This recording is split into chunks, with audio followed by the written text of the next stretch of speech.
Okey, kita ikuti bersama wawancara kita. Tajuk yang akan kita bawakan pada hari ini, peringatan kepada runners, dan kita bersama tetamu undangan kita yang sudah pun bersedia. Baik, alhamdulillah kita bersama dengan Yang Mulia Wang Muhammad Khairul Tuan Muhammad Khairul Azmi bin Zakaria, Ketua Pegawai Narkotik 2, pada hari ini akan membincangkan sedikit sebanyak mengenai tajuk kita pada hari ini. Assalamualaikum tuan. Waalaikumsalam, terima kasih. Apa khabar tuan-tuan? Alhamdulillah. Alhamdulillah.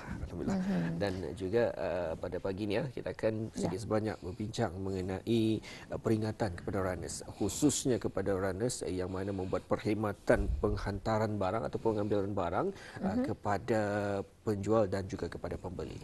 Tadi sebagai mukadimahnya lah, mungkin Tuan boleh bersama kami pada pagi ini, silakan. Ya. Okay, bismillahirrahmanirrahim. Assalamualaikum warahmatullahi wabarakatuh. Terima kasih. Terlebih dahulu ingin dari pihak Biro Narkotik ingin mengucapkan ribuan terima kasihlah kepada Radio Televisi Brunei, terutamanya rancangan Sampai Pagi, kerana sudi menjemput memberi peluang kepada Biro Narkotik dalam wawancara pada pagi ini untuk membincangkan topik pada hari ini. Seperti yang Muhammad kata, sentuh adalah peringatan kepada runner mengenai bahaya dan bahaya aktiviti penyeludupan dan pengedaran dadahnya. Jadi mungkin di sini Tuan boleh menerangkan, mungkin ada di antaranya yang anda tahu sebenarnya apa dia runner ni. Okey. Apa dia runner? Okey, pada zaman sekarang seperti yang Muhammad cakap betul. Perkataan runner atau perkhidmatan runner ni adalah hanya orang sangat signifikan dalam kehidupan kita ni. Seperti bagi contoh, seperti contoh yang diberikan lah. Sekiranya saya ingin membeli apa sajalah alat perkhidmatan, alat ganti kereta yang berada di mungkin di daerah lain ataupun di luar negara, kita akan menggunakan perkhidmatan runner ni untuk membolehkan mendapatkan peralatan tersebut. Yang mana mungkin disebabkan masa dan juga tidak ada orang kenderaan untuk pergi, ini akan membolehkan saya untuk mendapatkan. Ya, betul. Akan tetapi dari konteks perbincangan pada hari ini, runner yang akan saya sentuh adalah terutamanya dari segi runner yang merentas sempadan, yang pergi dari Brunei ke Malaysia melalui sempadan darat, yang pada masa ini pada masa keadaan COVID-19 ini sangat-sangat signifikan yang menjadi keperluan kita penduduk Brunei Darussalam lah. Okey. Seperti yang dikatakan tadi, perkhidmatan ini menjadi semakin popular semenjak kejadian wabak virus COVID-19, dan ini menjadikan perkhidmatan ini boleh disalahgunakan.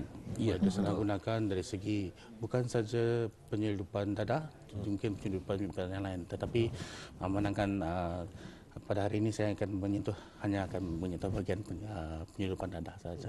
Okey. Baik, ini satu perkara yang agak serius tuan, di mana kita penting juga untuk melihat apakah sebenarnya yang mereka bawa ataupun khususnya tugas sebagai seorang runner ini amat bahaya disebabkan oleh mereka yang tidak bertanggungjawab menjadikan sebagai batu ataupun tempat untuk membawa barangan yang amat ditegah ataupun memang haram untuk dibawa masuk ke negara Brunei Darussalam. Baik, mungkin pada ketika ini tuan, maklum saja walaupun pada ketika ini perkhidmatan runner yang untuk merentas sempadan masih lagi belum lagi dapat dilakukan, namun mungkin dapat tuan kongsikan beberapa buah syarikat yang pada ketika ini setakat ini sudah berdaftar. Setakat ini yang berdaftar mengikut maklumat daripada Jabatan Perdana Menteri, dan maklumat ini pun boleh didapati di laman sesawang mereka di Jabatan Perdana Menteri, seramai 30 buah syarikat, dan daripada 30 buah syarikat ini terdapat 42 individu yang berdaftar. Ini kerana mungkin satu syarikat itu ada 2 atau 3 orang yang berdaftar.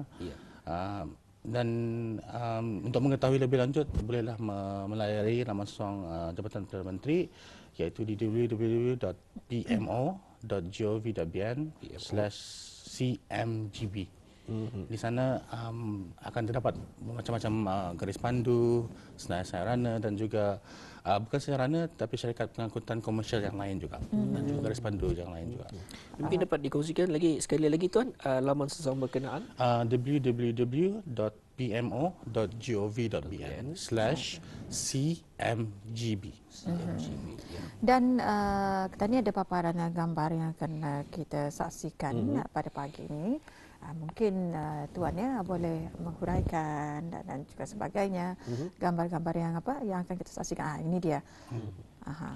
Ini adalah gambar yang saya ambil sendiri semasa I think pada tahun lepas semasa baru kemuncak wabak COVID-19 yang di mana perkhidmatan runner jumlah permohonan perkhidmatan runner meningkat sehingga seperti yang dilihat di gambar tersebut dia disimpan di luar dan I think melebihi kapasiti dan petugas-petugas kami di sepadan termasuk Jabatan Custom, Jabatan Immigration perlu memeriksa dan juga menungguinya orang ini sampai ke malam.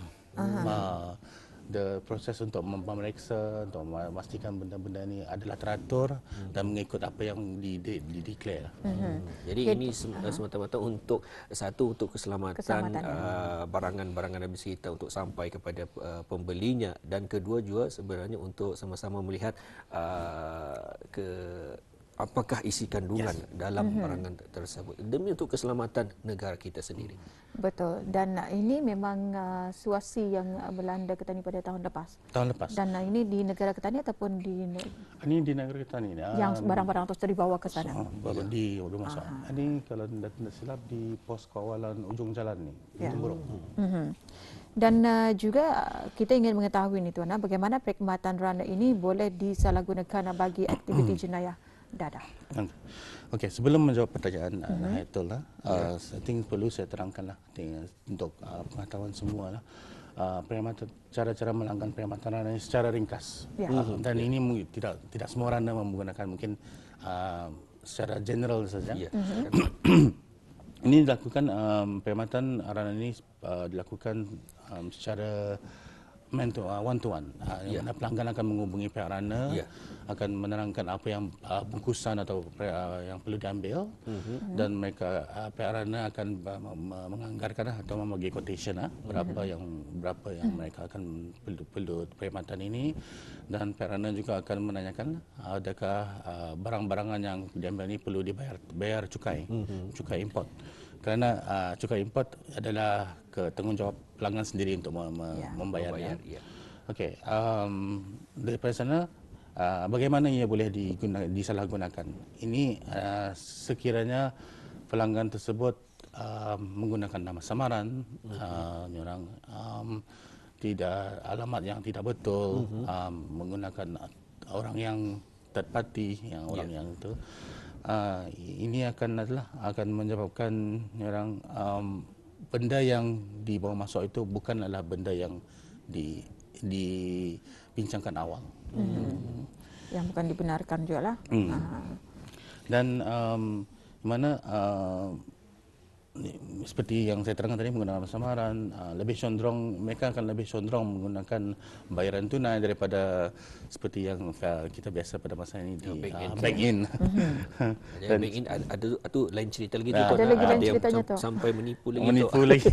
Itu lain cerita. Baik, kita fokus kepada dadah lagi. Ini kerana kalau bank in kan ada semua detail mereka tu akan berada dengan pihak bank. Dan dapat di trace balik lah. Dan mereka akan cuba memujuk runner ini supaya tak perlu periksa kira untuk dibawa masuk ni barang peribadi ataupun barang fragile kalau dibuka rosak atau ini salah satu beberapa teknik lah yang mereka gunakan. Dan ada barang-barang mereka juga akan menggunakan misdeclaration yang mana mereka akan mengatakan ubat-ubat kesihatan, tapi yang dibawa masuk oleh runner adalah benda-benda yang lain, benda yang ditegak seperti pil-pil yang dadah dan yang mana. Dan mungkin juga teknik-teknik ini akan berubah dari masa ke semasa. Ini jika mengikut trend lah, dan jika telah dihidu oleh pihak-pihak berkuasa di sepadan.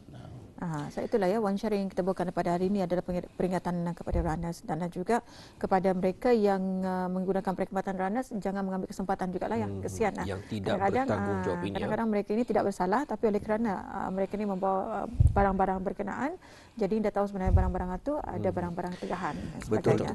Dan juga Tuan, rasanya ada mungkin ada bertanya, katanya mengapa penting untuk kita ni menyentuh mengenai peringatan kepada runners ini. Adakah pernah terjadi sesuatu perkara seperti ini Tuan? Okey, alhamdulillah. Pada tahun lepas, pada tahun 2020 terdapat 2 kes signifikan lah yang terjadi di negara kita, negara Brunei Darussalam, yang mana pihak Biro Kawan Narkotik telah berjaya mematahkan atau menahan 2 buah syarikat lah berlainan kejadian yang cuba menyedot masuk dadah menggunakan perkhidmatan randa. Dan ini dan salah satu daripada kes tersebut membawa hukuman gantung. So dan pada masa ini status kes tersebut masih dalam siasatan. So saya tidak dapat menyentuh dan lebih lanjut. Tapi ini dari sana sudah nampak yang orang the issue atau the issue rana pada masa tersebut adalah sangat crucial atau penting untuk Biro Kawan Narkotik mencampur tangan dan memberi peringatan kepada rana. Dan I think mungkin mereka akan bertanya lah, kenapa rana yang ditangkap, kenapa tidak yang itu. Prosedur penyiasatan jenayah bukan saja dari Biro Kawan Narkotik, tapi prosedur jenayah yang lain juga.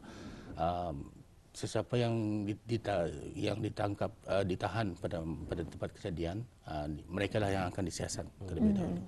Dan Biro Kawan Narkotik di bawah Akta Penyalahgunaan Dadah mempunyai kuasa untuk menahan sesiapa saja yang disyaki atau terlibat dengan penyalahgunaan dadah ataupun pengedaran dadah selama 48 jam. So sekiranya kalau randa yang ditangkap, mereka akan disiasat selama 48 jam lah. So mereka akan ditahan, akan ditanyakan. Jadi itu adalah prosedurnya. Prosedur biasa. Mereka yang rasanya kita ni dengarkan juga kalau keldai dadah di mana mereka ini sebagai contoh dipaksa untuk membawa ke luar negara. Jadi ini samalah kesnya dengan sebagai seorang rana ini.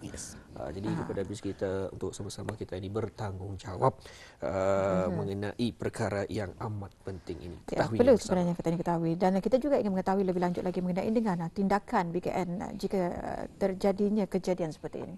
Okey. Seperti saya katakan tadi dari siasatan awal akan dilakukan selama yang juga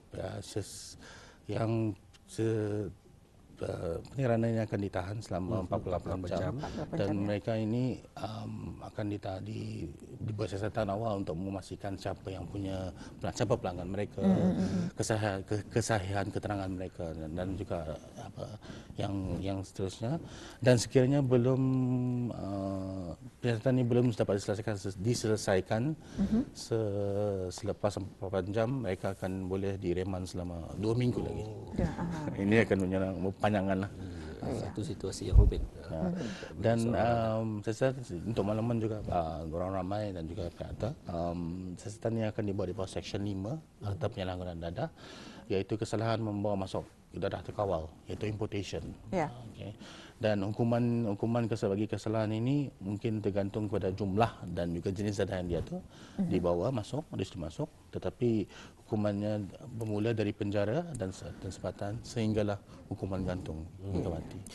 Baik, di kesempatan ini Tuan mungkin dapat dikongsikan, kita kesuntukan masa untuk mengongsikan Tuan kesaranan kepada pihak rana, peranan syarikat rana untuk menghindari daripada ianya terjadi.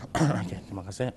Okay, I think dari pihak Biro Kawan Narkotik, saranan kepada pihak rana adalah untuk pihak rana sentiasa menanamkan rasa syak atau orang berhati-hati ketika menerima perkhidmatan daripada pelanggan-pelanggan. Ya. Dan juga diterapkan juga KYC atau pihak-pihak bank. Dan ini perkataan yang saya gunakan dari pihak bank, know your customer. Know your customer. Kenali mereka. Ya.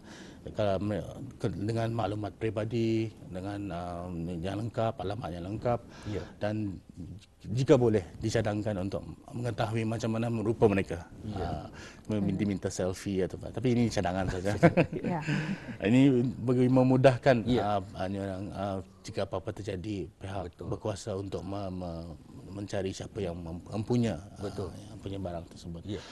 Dan juga alhamdulillah pada masa ini sistem custom importation declaration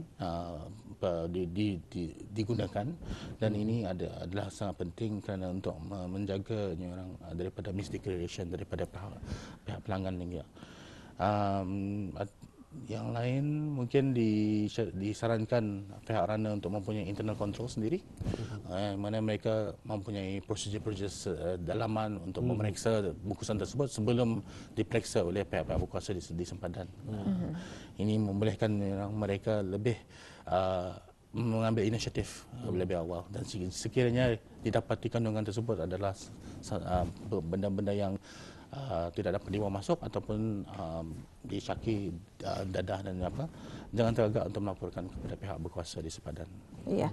Jadi apakah yang pihak BKN telah lakukan bagi mencegah kejadian ini dari berulang? Jadi mungkin ada cara lagi kita. Okay. Alhamdulillah, pihak BKN telah pun mengambil inisiatif pada tahun lepas untuk mengumpulkan kesemua Rana ini untuk diberikan diberikan taklimat dan juga pengingatan. Ini dengan kerjasama daripada Jabatan Perdana Menteri, Kementerian Perhubungan dan Infokomunikasi MTIC, Jabatan Custom dan Eksas Diraja, Kementerian Kewangan dan juga JPD. Telah bersama kami semua bersama-sama telah memanggil kesemua Rana yang berdaftar, yang 30 syarikat tersebut. Yeah. Pada 11 hari bulan Julai 2020 di Dewan Amal Pahlawan Kementerian Perhubungan, dan di sana taklimat telah diberikan daripada setiap agensi penguasa seperti Biro Narkotik, Jabatan Custom dan JPD mengenai keselamatan dan juga prosedur-prosedur yang boleh diterapkan oleh Rana untuk menjaga keselamatan mereka dan juga keselamatan benda-benda yang dibawa masuk. Ya. Bagi akhirnya. Ya, baik. Sebagai akhirnya Tuan, mungkin kurang daripada seminit kami serahkan kepada Tuan untuk mengongsikan sedikit saranan kepada penonton kita ni yang menyaksikan Rupiah Pagi pada hari ini. Okey, sebagai mengakhiri wawancara kita, bagaimana ini pihak Biro Narkotik menyeru kepada orang ramai jika ada mengetahui atau mempunyai sebarang maklumat berhubung kait dengan apa saja aktiviti penyalahgunaan dadah termasuk di sempadan, di dalaman apa, bolehlah menghubungi talian di talian kami di 2448877 waktu pejabat, dan juga hotline 8777-444 di luar waktu pejabat. Dan juga semoga dengan adanya kerjasama daripada orang ramai dapat menghindari masyarakat terjerumus dengan penyalahgunaan dadah. Ini adalah slogan kami, cakap indah pada dadah, no drugs, say no to drugs, hidup sehat tanpa dadah, keluargaku bahagia tanpa dadah. Ya. Itu dia yang kita bawakan ya dengan wawancara kita pada hari ini, peringatan kepada runners, dan ini bukan peringatan kepada runners saja, juga kita sebagai pengguna ya untuk perkhidmatan runners ini sama-sama kita ni beringat dan juga sama-sama kita ni menjaga keselamatan di negara kita Brunei Darussalam.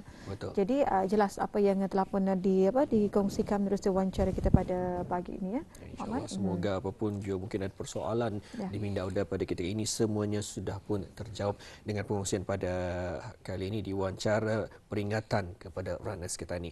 Baik, kita ucapkan terima kasih kepada narasumber kita, iaitu kepada Tuan Muhammad Khairul Azmi bin Zakaria, Ketua Pegawai Narkotik 2, yang sudi untuk mengongsikan sedikit sebanyak mengenai wawancara ini. Terima kasih Tuan. Sama. Assalamualaikum. Waalaikumsalam.